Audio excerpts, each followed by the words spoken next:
So in this video, we are going to talk about the biggest trading mistakes that beginners do and the things that I had to learn the hard way. And this came after trading for more than 4.5 years and having experience trying to pass prop firm, which is something that a lot of you want to do, and failing. Passing and then failing, you know? There's a lot of things that go into trading and I want to dig into that right now. And I think that the biggest actionable step that I can give you is going to be at the end of this video, so make sure to stick around. But let's start with trading expectations. Let's be honest. Many of us came into trading because of Instagram, of seeing people showing off and thinking that this is going to be easy money because all of a sudden I'm putting numbers on a phone and it's turning blue or red and I'm making or losing money. So you were sold the idea that this is easy, and that's why I see a lot of people coming into trading looking for the secret sauce that was sold to them. But that's where I think that the Kung Fu Panda has the best metaphor, which throw it in right now. It's nothing! There is no secret ingredient. It's just you.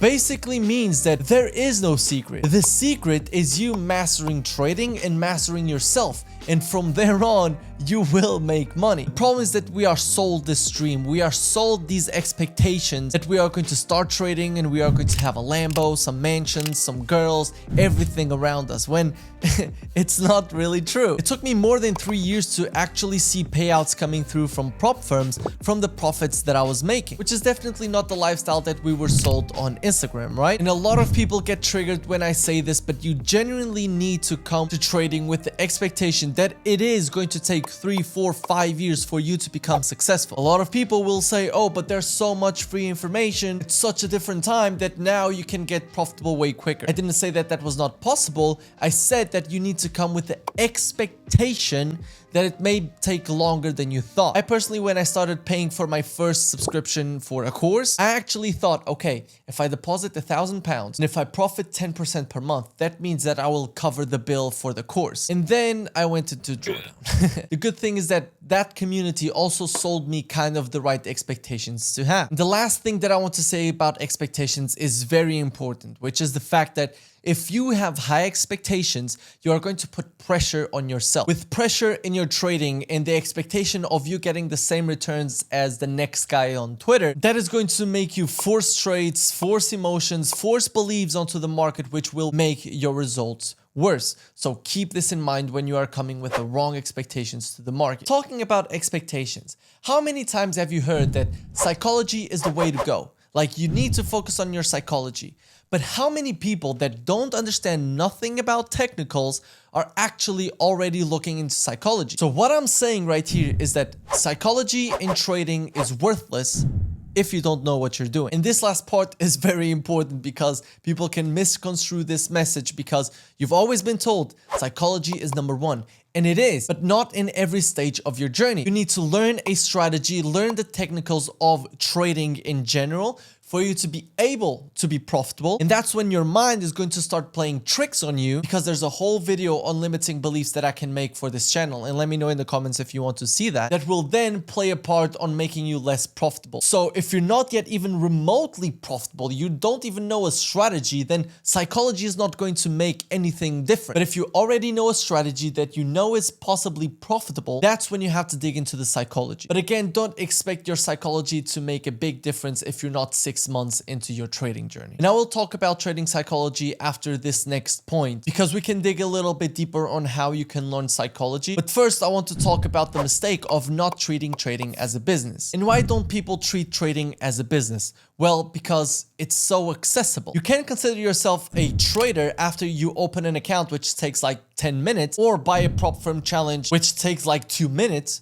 Links in the description, but don't do that if you are a beginner. But that's why it's not really looked at as a business, because it's so accessible to everyone. Like, think about this. Imagine something that takes 5 minutes to set up and being able to consider that as a business. If you think about a grocery store, a restaurant, a shop, there's so many more problems that come up, from suppliers actually having to be present, actually having to interact with people. Those are many more complications that make it seem much more like a business. And so people look at trading, something super accessible, and they're just like, oh, okay, this is easy, I'll just do whatever I want. But that's the best thing with trading, but also the worst thing. Why is it the best and the worst thing? Well, because you make your own rules. But why is it the worst? Because you make your own rules. So all of a sudden, you need to be disciplined enough to be sticking to your word. And while, for example, if you want a loan from a bank, you need to provide them your business plan, you need to provide them sheets on your profitability, you need to explain that you are profitable. With brokers and prop firms, you just open it up. And so people that are not treating it as a business, they're just winging it. They don't have a business plan, meaning a trading plan. They don't have risk management. They don't have a strategy. They don't have anything. Like, imagine if there was any businessman that you know that owns a large business that doesn't have a business plan, that doesn't have proper risk, that doesn't have a strategy to grow. And every time he comes to work, he's just like, I don't know what is going to happen, but I hope I make money. You really see the problem here. It's like, no, businessman, he needs a plan, a strategy, risk parameters, which will then make him put money towards the business every single day. And some days he's going to be profitable, some days he will not. But that's not a problem because he understands that at the end of the quarter, that's what it really matters. At the end of the year, maybe at the end of the decade, that's when it really matters how profitable you are. So having a business plan genuinely is one of the most important things you should have as a trader. Because again, you need to treat it as a business. So have a business plan, proper risk management, and a proper strategy, so you understand that after a quarter, that's when you would understand if you made money or you lost money. So this is the point where I do think that we need to talk about psychology again, which is a lot of people always ask me, so when did it click? When in reality, it never really clicked. What I mean by this is that the journey to profitability is not something that happens like that. It's not something that you learn something new and all of a sudden you become profitable. So every time people ask me, how did you get to profitability? I have to explain that it wasn't something that clicked, but it was the sum of experiences and actions that I did on a day-by-day basis for these last 4.5 years that then led to profitable results. So what made it click? Nothing. That's really the answer. Nothing made it click. It was the sum of experiences after 4.5 years. And why is psychology so important here? Because people, once again, with the wrong expectations, are looking for what is the holy grail. But there is no holy grail. Just like there is no holy grail for a baby to start walking. He simply stands up with a leap of faith, starts trying to walk, he falls down. But does he quit? Absolutely not. Why? Because he wants to walk. And because of that, he stands back up, he tries to walk again, and he fails. Maybe once in a while he hurts himself, but again, the end goal is that the baby wants to walk, and so it stands up until eventually it can simply walk. And this is where I have to go to the last point, which is you need to increase your time frame. Because some of you probably heard me saying, oh, I've been doing this for 4.5 years, and you thought, oh my god, that's a long time. When in reality, it really isn't. And that is something that I still struggle to this day, which is I need to understand that sometimes when I do fall on my ass and I need to get back up, that there is time. I need to increase my time frame of what I so-call success. And I definitely still struggle with this of, again, when I maybe take a couple of losing trades, I'm in a losing streak, or I simply think, oh my god, what is happening right now? Then I need to understand that this is not a 5-year game.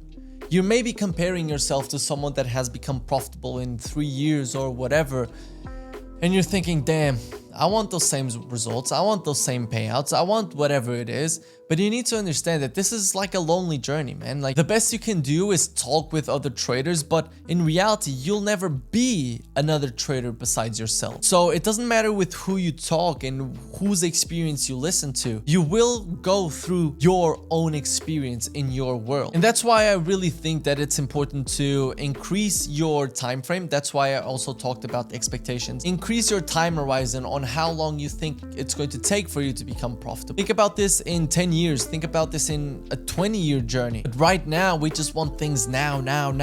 Like, everything is so instant that it's not easy for sure. But that's why I'm here to tell you that, again, your short-term results don't really matter. It's all about, just like a baby, getting back up, trying again. It's all a leap of faith. And with that, I really hope that you enjoyed the video. I hope this was able to give you some insights. If you are still here, then comment with this emoji right here, and I will see you next week. Bye.